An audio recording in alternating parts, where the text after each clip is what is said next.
how do I stop myself when I'm future tripping? For example, if my primary partner doesn't call or text me back in a few hours, I'll start feeling like I'm not important to him anymore, and therefore we're going to break up, etc. I can take things really too far. I thought you meant like Back to the Future too, like we're in the future. Do you have any banana peels? I do, in my pants. It's Cathy Fartula from TheIntimacyDojo.com.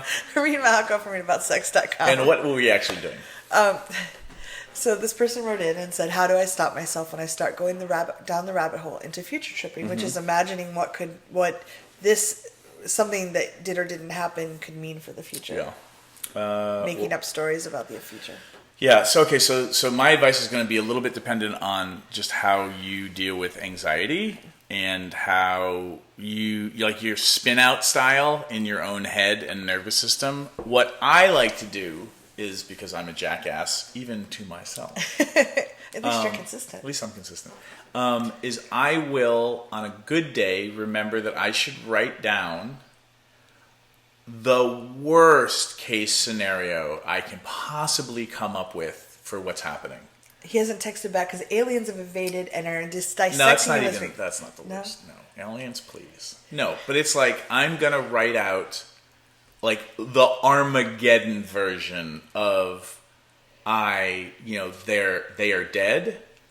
Somehow it will look like I killed them. Oh wow, that's really bad. I'm going to jail, like whatever it is. Like again, like it could be aliens. I mean, hey, aliens came down from space. They brought a new disease with them. It is now zombie apocalypse. I'm not going to be able to find them because the zombies are chasing them. Like, I'm going to start off small, but then take the momentum that I'm starting to do in my head, and I'm going to turbocharge it and use my imagination to exaggerate it until I start giggling at how silly this is. Mm-hmm. Now, it's not going to work for everyone's nervous system or how your relationship with your brain and your mind. However, by me exaggerating it, I'm the one in control now. It's just not spinning out in my head where my evil hamsters of insecurity are on their squeaky hamster wheels of death. And they're breeding. But I'm now harnessing my agency, my creativity, with my own imagination and kind of taking control of the wheel a little bit while just punching the pedal to the metal. Now, for me, that's an act of empowerment, and I'm taking my unrealistic thoughts, or maybe they're realistic, but my not undocumented, but like ambiguous thoughts. I'm taking them and I'm running with them as a form of taking charge, and I'm writing them out, which gets them out of my head and on paper, mm-hmm. which makes them more silly and more concrete rather than just amorphous, where they have a lot of power in here. As one mentor of mine said, this is a bad neighborhood. I get mugged up here, and then I like to add, and I help the muggers. So it's like that's how I would deal with it, and your mileage may vary because punching it and turbocharging it might actually make it worse for you, so it might not work for everybody. I do it a little differently. I was raised by, my mother is a super caring person, and she was raised with a belief, if you worry about things, it won't happen. So if you're focused on the zombie apocalypse, it will somehow, like if you worry about it enough, it will not happen. We're preventing it. We're creating an amorphic field. Yes. So what you worry, and there's even the saying, like what you worry about won't happen. Like people, it's a common belief.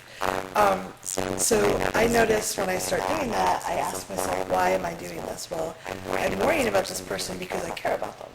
I like having them in my life. And humans do better if we have an action to take when we fade. Mm-hmm. So when you write out, that's an action you're taking in a direction. Right. So one thing I'm saying is I'll write to the person, acknowledge, hey, I'm noticing how much I'm really appreciating you being in my life and how much you've added to my list of things they've added to my life that I value. And that gets my brain out of anxiety and into gratitude. So it gives me an action. Because I'm not texting them over and over to try to get the fear erased, because the fear is there because I've learned that that's a good way to protect someone I love. Oh. So if I express the love and gratitude for what I've had with them, it kind of short circuits that, and it helps me get into a different energy. Okay. That's good. All right. What do are you your do? ways? Yeah. Yeah. Share. And write your comments below too, or questions you have. Any questions you have, we love getting them. Now, let's worry about no. whether they'll leave comments. What if they don't ask any questions? Oh my God, what does it mean? Thanks for watching. If you'd like to subscribe to my social media, it's right there. And please subscribe to this channel there. If you'd like to see more goofy Reid and Cathy, there's more videos there. See them. Why are they there?